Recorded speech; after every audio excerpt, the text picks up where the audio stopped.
Bismillahirrahmanirrahim. Assalamualaikum warahmatullahi wabarakatuh. Selamat datang di channel Ojawedi. Terima kasih kepada teman-teman yang sudah mau mendengarkan cerita-cerita di channel ini. Ya, pada cerita-cerita yang akan kami bawakan, kami akan selalu menggunakan kata ganti aku. Jadi, pada cerita-ceritanya kami akan selalu memposisikan diri sebagai orang yang mengalami kejadian tersebut, agar pada penyampaian cerita lebih mudah untuk diikuti dan dipahami. Baiklah teman-teman, kali ini kita akan bercerita tentang sebuah rumah yang punya sejarah panjang sebagai tempat untuk pesugihan. Baiklah teman-teman, selamat mendengarkan. Waktu itu aku sedang merintis sebuah usaha. Lebih tepatnya, aku sedang membangun sebuah tempat pendidikan. Karena terbentur dengan biaya, aku memikirkan untuk membuat tempat pendidikan itu di dekat rumahku, di dalam komplek yang harga sewanya tidak terlalu besar. Karena jika memang aku harus buka di pinggir jalan, aku harus banyak berurusan dengan perizinan dan juga uang sewa yang mungkin lumayan besar. Mengingat nilai ekonomisnya yang ada di pinggir jalan memang jauh lebih besar, ya. Ya, aku pun mulai berkeliling untuk mencari rumah-rumah yang cukup luas, terutama tanahnya cukup luas dan bangunannya cukup besar. Tujuannya adalah tanah yang luas itu bisa dipergunakan untuk orang tua untuk memarkir kendaraannya sambil menunggu anaknya yang les, dan rumah yang cukup besar itu diharapkan punya beberapa ruangan yang bisa digunakan sebagai tempat belajar. Aku sengaja mencari rumah-rumah yang cukup lama ditinggalkan. Karena teori ekonomiku berpikir bahwa rumah-rumah yang lama ditinggalkan itu akan bernilai jauh lebih murah dari rumah-rumah yang baru saja dikontrakan atau bangunannya masih terbilang fresh. Tidak apalah bagiku untuk merapikan sedikit, mengecat sedikit, dan mempunyai nilai yang jauh lebih berkurang sewanya ketimbang aku harus sewa mahal, sedangkan aku dalam proses keadaan baru merintis usahaku. Aku waktu itu punya anak pertama sekitar umur 2 tahun. Namanya Indra. Indra ini punya kemampuan spesial. Dia itu bisa dibilang sebagai anak indigo, karena dia mampu melihat makhluk-makhluk tak kasat mata. Seringkali ketika kami sedang jalan keluar atau kami sedang melakukan sesuatu, dia seringkali menunjuk titik-titik tertentu atau tempat-tempat tertentu atau sudut-sudut tertentu dan mengatakan ada wanita dengan perawakan begini-begini, ya. Ada laki-laki besar dengan warna hitam begini-begini dan macam-macam. Sehingga aku berinisiatif untuk mengajak anakku Indra ini untuk mencari rumah dengan tujuan aku harus memastikan bahwa rumah itu tidak terlalu berhantu. Dalam tanda kutip, tidak terlalu berhantu. Berhantu mungkin, tapi aku mencarinya yang tidak terlalu berhantu. Ya, idenya adalah gampang. Aku ingin memastikan bahwa tidak atau minimum gangguan jika ada pada prosesku dalam berusaha di rumah tersebut, agar anak didik yang kemudian nanti belajar di rumah tersebut tidak terlalu terganggu. Singkat cerita, setelah maghrib, aku pun mengajak anakku untuk mencari rumah yang akan kami jadikan sebagai tempat les tersebut. Tibalah kami pada rumah yang pertama. Rumah yang cukup besar, yang aku perkirakan rumah tersebut berukuran lebar sekitar 10 meter dan panjang sekitar 7 meter. Dengan 4 ruang kamar tidur, 1 kamar tamu, 1 ruang tamu, dan area taman depan yang aku perkirakan cukup untuk menampung 5 atau 6 motor. Dan jalanan yang cukup besar dan aku perkirakan juga bisa menampung beberapa motor jika memang di dalam sudah penuh. Namun belum sempat aku menghubungi nomor yang tertera pada pagar yang ada di depan rumah tersebut, anakku Indra menarik-narik celanaku. "Ayah, ayah," dengan suara cadelnya. Di atas, dia menunjuk ke arah genteng. Di atas ada tante. Aku serta-merta melihat ke atas genteng. Tentu saja karena aku tidak bisa melihat, aku tidak melihat apa yang anakku lihat. Tapi dia dengan santainya menjelaskan kepadaku bahwa tante-tante itu kakinya terselubungi oleh pakaiannya dan rambutnya panjang menjuntai menyentuh atap tempat dia berpijak. Lalu saya penasaran. Saya tanya kepada Indra, "Adek lihat apa?" "Itu loh, ayah. Tante-tantenya itu lagi loncat-loncat. Dan dia ngeliatin ayah terus." Lalu, aku tanya kembali, "Mukanya serem nggak, Dek?" "Enggak," jawab Indra. "Cuman berdarah," kata dia. Ya, aku tidak mengerti definisi seram untuk anakku itu seperti apa, tapi mungkin karena dia terbiasa melihat, jadi hal-hal seperti itu tidak membuatnya takut, ya. Tapi buat aku pribadi ketika itu, aku benar-benar dalam keadaan takut. Terus terang aku takut. Takut karena takut dia mengganggu anakku dan takut karena aku khawatir aku akan melihatnya juga. Dan ketakutanku yang ketiga adalah aku tidak mau di kemudian hari anak-anak yang belajar di tempatku itu terganggu oleh kehadiran tante yang dimaksud oleh anakku Indra. Tanpa pikir panjang, aku bawa anakku, kami langsung pergi meninggalkan tempat itu. Tibalah kami di rumah yang kedua, masih di malam yang sama. Jaraknya kurang lebih sekitar 200 meter dari tempat rumah yang pertama. Posisinya ada di hook di pinggir lapangan. Tidak jauh dari tempat itu, sekitar 20 meter, ada warung yang juga posisinya di hook. Ketika melihat rumah itu, aku langsung jatuh hati. Karena aku lihat halamannya sangat besar. Jika diparkirkan mobil di dalamnya, kemungkinan bisa masuk 3 atau 4 mobil. Kalau dimasukkan motor dan diparkirkan secara rapi, aku bisa memperkirakan sekitar 10-15 motor. Kondisi lapangan di pinggir rumah dan warung yang tidak cukup jauh membuatnya cukup ideal untuk aku jadikan sebagai tempat belajar.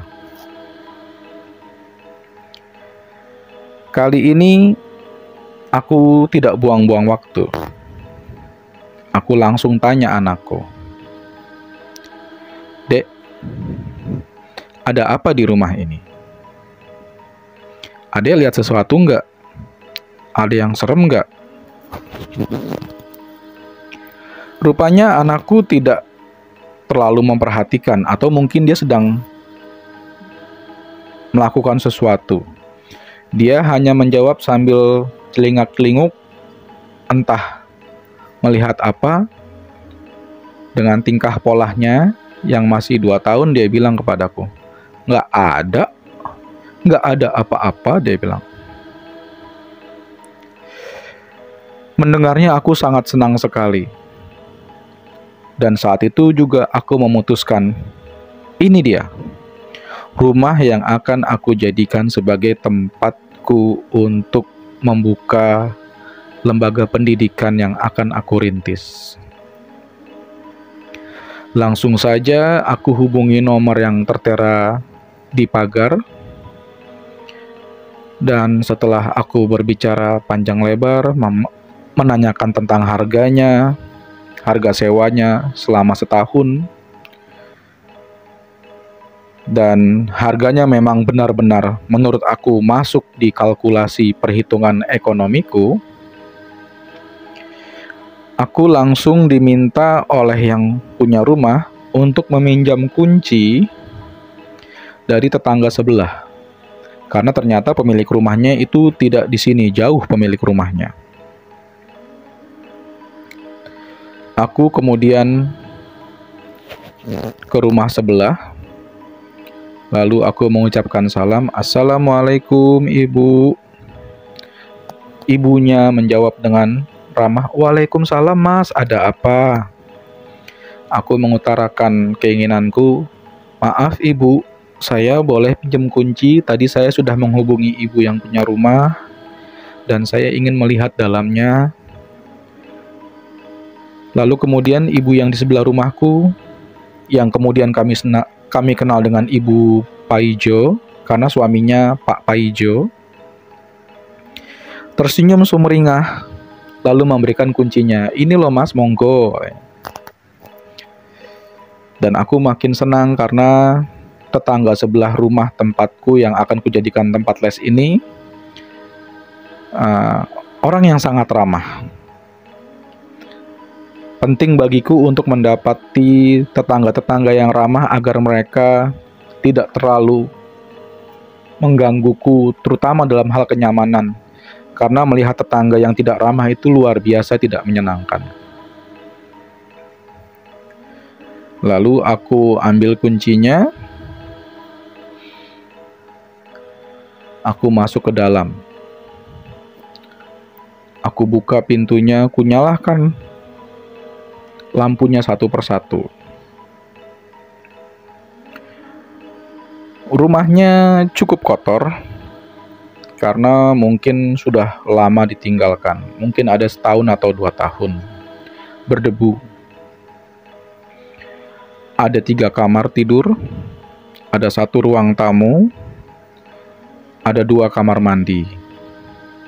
Dan di depannya, terasnya itu terdapat kanopi. Makin bahagia aku melihat situasi ini. Dalam hatiku aku berkata, "Wow, it's gonna be perfect." Ini bakalan sempurna, luar biasa. Dan anakku mengeksplor setiap kamar seperti tidak ada apa-apa. Aku melihat dia tertawa, aku melihat dia sepertinya bahagia, seperti tidak ada apa-apa. Namun ada satu hal yang aku perhatikan ketika aku masuk. Di lantai aku melihat banyak serpihan-serpihan seperti sapu ijuk. Tapi sedikit lebih kaku, sedikit lebih tebal, dan berwarna putih. Aku tidak tahu itu serpihan-serpihan apa. Tapi aku berpikir mungkin itu adalah bekas sapu ijuk yang telah mengering. I don't know, saya tidak tahu. Yang pasti hatiku hanya terpenuhi dengan optimisme dan ingin segera cepat-cepat merapikan tempat tersebut agar aku bisa membuka tempat pendidikanku secepatnya di situ.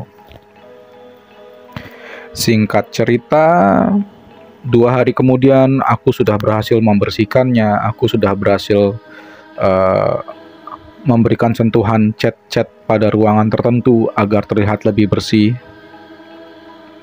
Dan aku sudah mulai membuka pelang pendidikan di depan rumah tersebut.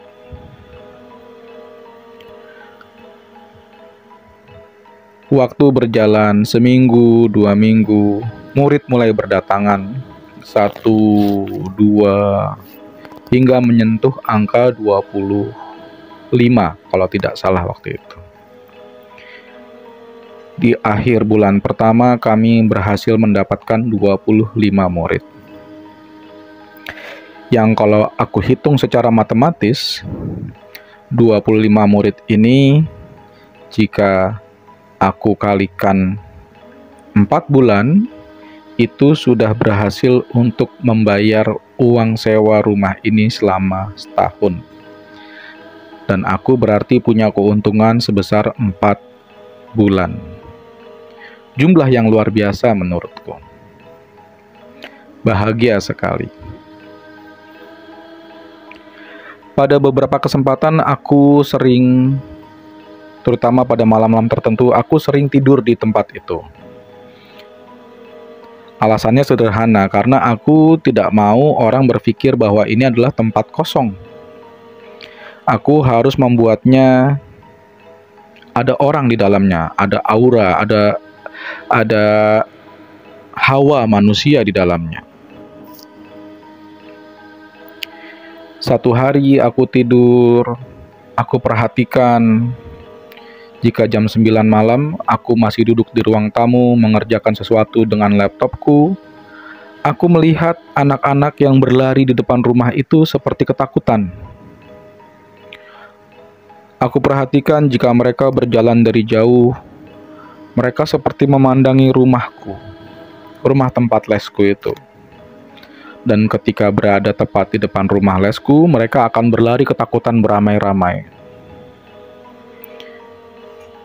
Di hari yang lainnya, aku juga makin memperhatikan bahwa setiap kali aku keluar masuk di rumah tersebut, mereka seperti melihat something wrong. Mereka seperti melihat sesuatu yang aku tidak tahu. Mereka seperti penuh dengan tanda tanya, terutama keberadaanku di rumah itu. Hingga akhirnya menyentuh di angka 3 bulan, tetangga di depan rumahku, sebut saja namanya Pak Roni, itu mulai bertanya kepadaku dengan hati-hati. Dia basa-basi, lalu dia mulai dengan bertanya, "Gimana, Pak? Nyaman tidur di situ?" Dia bilang. Saya bilang, "Alhamdulillah Pak Roni, nyaman. Saya kalau tidur bawa alat nyamuk elektrik, jadi nggak dinyamukin." Dengan selorohan candaan yang saya berikan, dia hanya tersenyum. "Ya syukur sih Pak kalau aman," dia bilang.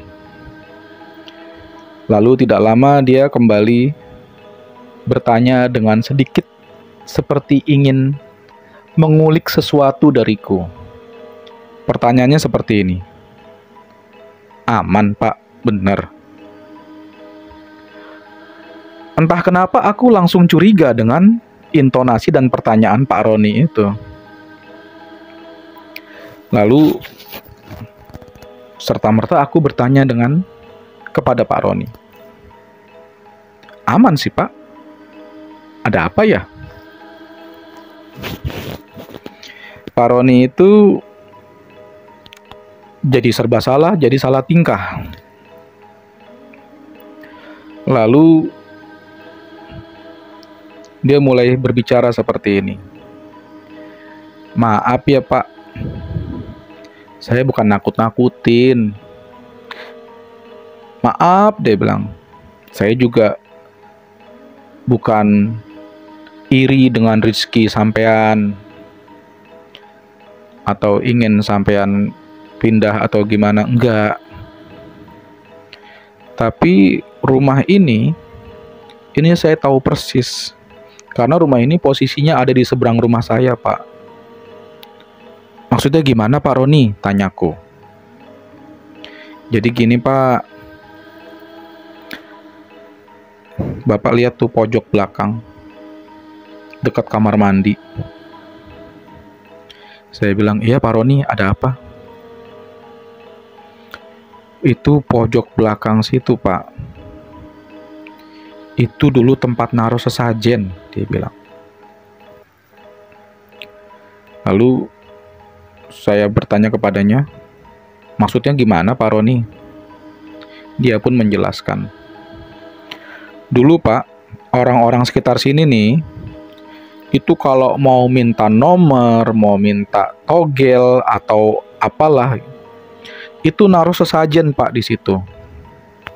Naruh kopi, naruh rokok, naruh ayam hitam atau apa gitu. Nanti mereka naruh kertas sama pulpen Pak di situ, minta nomor. Besok paginya udah ada nomornya Pak, dia bilang. Setengah tidak percaya, aku lalu berkata seperti ini. Ah, masa sih Pak? Hari begini masih kayak gitu?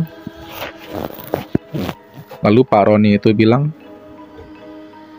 jadi begini Pak ceritanya. Nih, daerah sini nih, terutama rumah ini nih, ini sudah terkenal angker. Jadi dulu sebelum Bapak buka nih, setahun yang lalu nih ada pasangan suami istri nih Pak. Mereka tinggal di sini baru hitungan hari Pak, baru 3 hari. Kebetulan suami istrinya itu pramugari. Suaminya lagi terbang, istrinya di rumah. Gantian Pak, nanti istrinya terbang, suaminya di rumah. Kadang-kadang terbang barengan juga mereka pernah. Kebetulan beda maskapai. Cuman pas kebetulan suaminya lagi terbang, istrinya lagi off. Ini pagi-pagi nih Pak, sekitar jam 3 atau setengah 4 ya Pak ya. Kita itu kondisi sepi, semua lagi pada tidur. Tiba-tiba kita dengar si ibunya itu teriak dan keluar dari rumahnya. Tolong, tolong, tolong, setan, tolong. Ya saya otomatis ya Pak ya, sebagai tetangga depan rumah, itu tiba-tiba kaget ngedenger. Lalu saya keluar cari tahu, ternyata ibu yang depan rumah itu Pak, yang baru ngontrak 3 hari. Lalu saya tanya, Bu, ada apa Bu? Tolong Pak, tolong, kata ibu itu. Tadi saya lagi di kamar, terbangun tiba-tiba di depan saya ada perempuan Pak, tua, nenek-nenek. Tapi mukanya rusak, dia bilang gitu. Saya yang mendengar cerita ibu itu langsung mengerti maksud ibu itu, karena memang rumah itu udah terkenal Pak, dia bilang. Lalu saya bawa ibu itu masuk ke rumah saya. Anak-anak saya pun bangun, lalu menenangkan, lalu diajak oleh anak saya yang perempuan untuk istirahat di kamarnya. Singkat cerita Pak, dia bilang, yang kita tahu sebenarnya nenek-nenek itu adalah penunggu pohon mangga yang depan rumah itu Pak, dia bilang. Jadi memang di depan rumah itu ada mangga, pohon mangga. Pohon mangganya itu anehnya posisinya itu pas di depan pintu, dan kanopi itu dibangun memutari pohon mangga itu. Jadi pohon mangga itu seperti menembus kanopi ke atas. Entah kenapa pohon mangga itu tidak ditebang, tidak dimatikan gitu loh. Padahal ya di situ ada kanopi. Aku dulu berpikir ketika pertama kali melihat, unik banget. Ternyata yang membangun rumah ini punya konsep eco-friendly. Dia biarkan tanaman ini tetap tumbuh, sementara dia tetap punya kanopi yang ya jadi asri gitu, karena ada di bawah pohon mangga. Lalu Pak Roni bercerita, dulu Pak, saya sempat berusaha menetralisir makhluk yang ada di pohon mangga itu, dia bilang. Saya pun penasaran, maksudnya gimana Pak Roni? Iya, saya dulu pernah ke orang pintar, dia bilang gitu. Lalu kata orang pintar itu, dipakukan saja Pak pohon mangganya. Nanti dia akan pindah dan pergi ke tempat lain. Lalu Pak Roni dengan percaya dirinya mengikuti perintah si orang pintar itu tersebut ya. Nah, ketika sore hari sekitar jam 3 ba'da asar, setelah asar itu ya, Pak Roni maku pohon mangga tadi dengan paku, beberapa paku. Menjelang maghrib, pembantunya Pak Roni itu tiba-tiba seperti orang gila. Teriak-teriak, marah-marah, rambutnya diacak-acak, nunjuk-nunjuk Pak Roni. Kata pembantunya, "Ini bapak ini kurang ajar ini. Ini bapak ini jahat ini sama saya." Pak Roni yang mendengar suaranya bukan suara pembantunya, itu kebingungan. Lalu dia bertanya kepada pembantunya itu, Yeni, kamu kenapa Yeni? Sadar Yeni, kamu kenapa?" Pembantunya itu dengan suara makhluk yang di dalamnya itu berkata, "Saya yang tinggal di pohon mangga itu," katanya. Lalu Pak Roni itu bilang, Oh maaf deh kalau begitu, dia bilang. "Saya pikir pembantu saya," kata Pak Roni. "Bukan, saya bukan Yeni." Dan memang suaranya berbeda, lebih berat dan lebih dalam ya. Lalu kata Pak Roni, "Emang ada apa ya? Kenapa Anda marah-marah sama saya?" kata Pak Roni. Kata hantu yang dalam tubuh Yeni itu, "Bapak tuh ngerusak rumah saya. Saya lagi enak-enak tidur, Bapak pakuin. Hampir kena kepala saya," dia bilang. Pak Roni langsung teringat bahwa dia memang memaku pohon itu tadi siang ya, ba'da asar itu. Lalu Pak Roni bilang sama makhluk yang ada dalam tubuh wanita itu, "Oh kalau gitu saya minta maaf. Tapi tolong jangan ganggu pembantu saya," dia bilang. "Nanti saya sabutin ya pakunya," dia bilang gitu.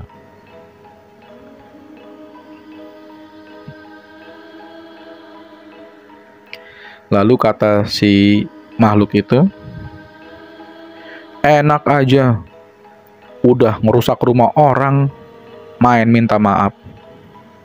Minta maaf itu harus ada imbalannya." Lalu Pak Roni yang khawatir dengan pembantunya mulai bertanya, "Oh ya sudah, bagaimana? Apa yang harus saya lakukan?" kata Pak Roni. Lalu kata makhluk tersebut, "Saya lapar. Saya mau makan telur rebus 1 kilo." Kata Pak Roni, "Tunggu ya, saya rebusin." Direbusinlah itu telur oleh Pak Roni dan anak-anaknya. Mereka mengelilingi Mbak Yeni, takut Mbak Yeni kenapa-napa. Nggak lama telurnya jadi, belum dikupas, makhluknya itu bilang, "Bawa ke sini sama panci-pancinya," katanya. Ya, tanpa mengetahui maksudnya itu apa, dibawalah telur dan pancinya itu. Dalam keadaan masih baru turun dari kompor, makhluk itu langsung memasukkan tangannya ke dalam panci tersebut dan mengambil telur-telur dalam itu dan dimasukkan dalam mulutnya dan dikunyah. Seketika Pak Roni dan anak-anaknya itu melihat dengan penuh kengerian ya, membayangkan Mbak Yeni tangannya yang pasti melepuh, mulutnya yang pasti melepuh karena panas gitu ya. Pak Roni pun serta-merta bereaksi, "Tolong dong jangan seperti itu," dia bilang. "Kasihan nih, ini pembantu saya kasihan nih, ini kenapa-napa saya tanggung jawab," kata Pak Roni. Makhluk itu berkata, "Ya salah Bapak. Kenapa Bapak kurang ajar sama saya?" Lalu Pak Roni berusaha untuk menetralisir keadaan. "Iya deh, saya minta maaf, tapi tolong jangan seperti itu.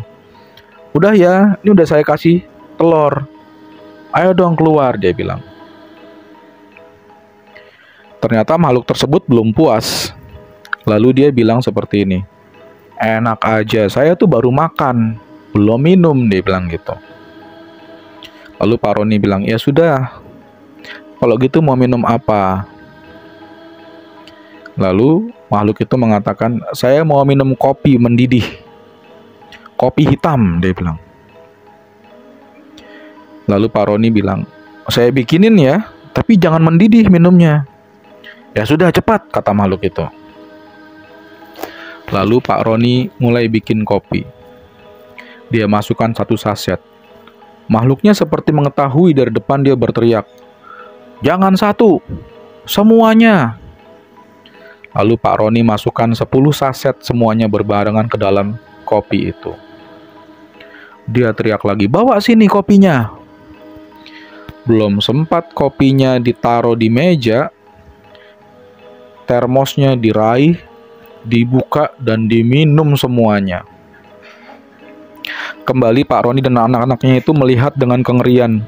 Sambil Pak Roni memohon, "Aduh, maaf dong, maaf, tolong jangan seperti itu, kasihan pembantu saya, tolong." Lalu makhluk itu mengatakan, "Ya sudah, dicabut ya pakunya. Kalau nggak dicabut, gantian besok. Bisa jadi anakmu yang tak ganggu," dia bilang. Kata Pak Roni, "Oh iya, abis ini saya langsung cabut." Ya, nggak lama, Mbak Yeninya jatuh terkulai, dan Pak Roni dan anak-anaknya langsung bergegas membawa Mbak Yeni ke rumah sakit. Langsung masuk ruang IGD ya teman-teman. Ya, sebenarnya pada dasarnya ya, ketika kita berurusan dengan makhluk gaib, kita itu tidak boleh mengiyakan 1 kali pun permintaan mereka.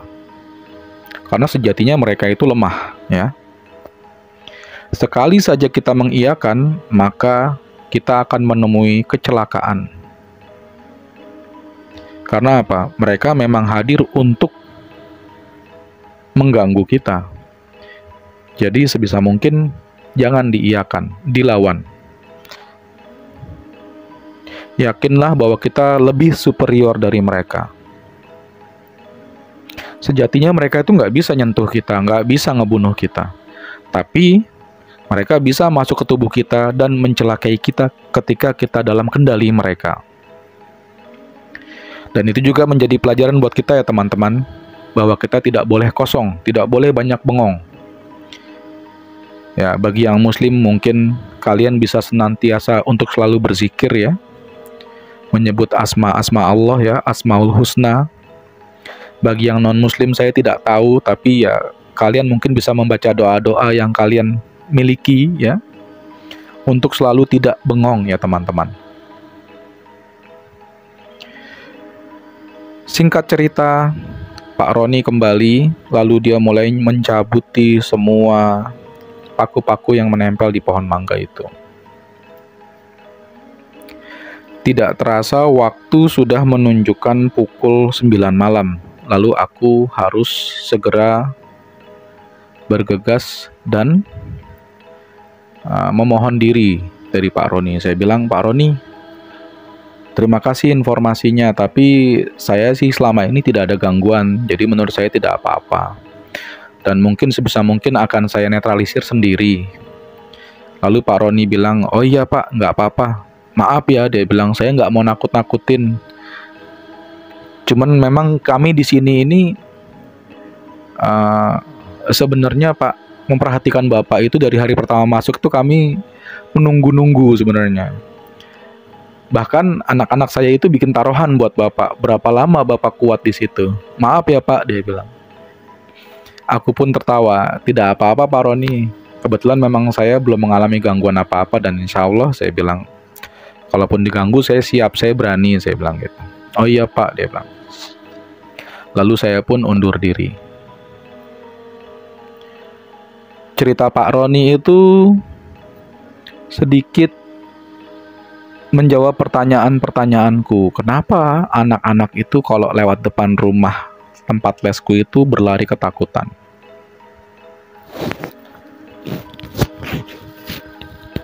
Sebenarnya banyak pertanyaan-pertanyaan yang selalu menggelayuti pikiranku. Salah satunya adalah kenapa setiap pagi aku datang membersihkan tempat les itu, di lantai penuh dengan serpihan sapu ijuk. Ini kemudian aku ketahui bahwa itu bukanlah serpihan sapu ijuk, tapi merupakan rontokan rambut dari wanita tua yang menunggu rumah dan pohon mangga tersebut. Kemungkinan ya. Karena menurut definisi dari beberapa orang yang saya temui dan saya tanyai, kemungkinan gambaran mereka itu fit dan cocok dengan tampilan rambut yang saya lihat hampir setiap pagi ketika saya datang dan membersihkan tempat les tersebut.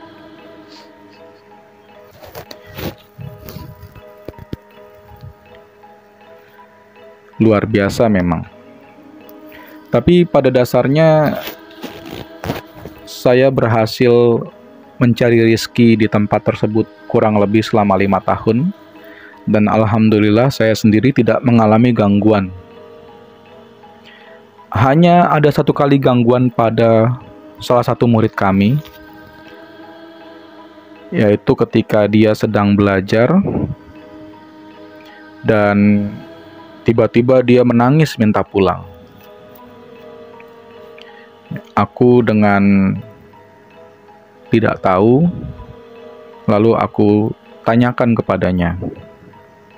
Sebut saja namanya Rian. Dia kurang lebih anak kelas 3 SD, berumur sekitar 9 atau 10 tahun. Di tengah-tengah belajar, dia menunduk, lalu dia menangis, tapi dia tidak bisa menggerakkan badannya, hanya menangis ketakutan. Lalu aku datangi dan aku tanya, "Ada apa, Rian?" Dia menangis tapi tidak mau berbicara. Kembali aku tanya, "Ada apa, Rian?" Aku lihat mukanya pucat sekali. Lalu aku bilang kepadanya, "Rian mau pulang? Bapak anterin pulang ya?" Dia mengangguk. Lalu saya antar pulang ke rumahnya yang kebetulan memang hanya beda RT dari tempat les tersebut. Lalu saya antarkan ke orang tuanya dan saya bilang kondisinya Rian mengalami seperti itu. Dan orang tuanya seperti kebingungan, sama seperti saya yang juga tidak tahu kenapa seperti itu. Singkat cerita, di pertemuan berikutnya Rian tidak masuk, dan pertemuan berikutnya hingga akhirnya orang tua Rian mengabari bahwa Rian mengundurkan diri dan tidak melanjutkan les di tempatku lagi. Aku yang sedikit penasaran bertanya kepada orang tuanya, "Mohon maaf Bu, saya sebenarnya penasaran ingin tahu alasannya dari Rian itu apa. Kenapa dia sampai pucat sekali waktu itu?" Ibunya Rian sendiri bercerita bahwa ketika itu Rian seperti melihat seorang perempuan yang tiba-tiba itu memperlihatkan wajahnya dari balik meja. Jadi tempat belajarku itu mejanya adalah meja kampus, yang bangku ada mejanya warna putih. Nah, ketika dia sedang mengerjakan soal, dari balik bawah meja itu, di antara kakinya itu tersembul sebuah wajah wanita tua memperhatikan dia. Serta-merta Rian kaget. Lalu saya coba menanyakan detailnya seperti apa. Dan kemudian orang tua Rian berdasarkan cerita Rian menceritakan bahwa wanita itu adalah wanita tua dengan rambut panjang, mukanya sedikit hancur atau hancur mukanya, dan rambutnya itu memutih dan kaku seperti sapu ijuk. Dan gambaran itu makin membuatku percaya bahwa memang wanita itu memang penunggu rumah tempat les-lesanku dan pohon mangga depan rumahku itu. Tapi kembali seperti yang saya ceritakan di awal, saya memang tidak mengalami gangguan pada rumah itu karena memang selama saya beberapa kali menunggui rumah itu dan tidur di dalamnya sendiri secara khusus, saya bacakan beberapa surat khusus ya, seperti Al-Baqarah. Kalau saya mampu, saya baca itu Al-Baqarah dari awal sampai akhir.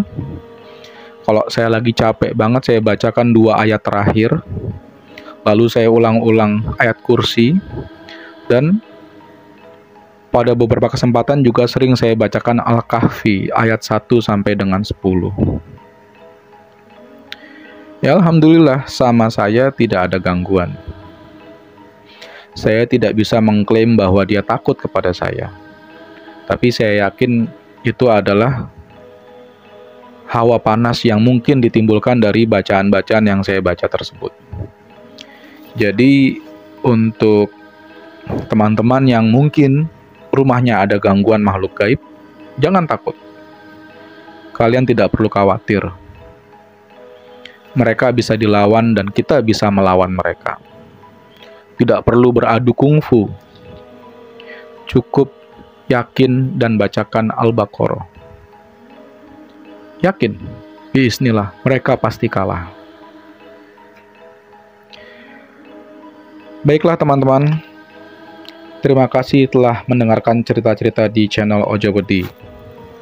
Jika teman-teman suka dengan cerita-cerita di channel Ojowedi, silakan diklik tombol subscribe-nya dan tombol loncengnya agar terus terupdate cerita-cerita terbaru.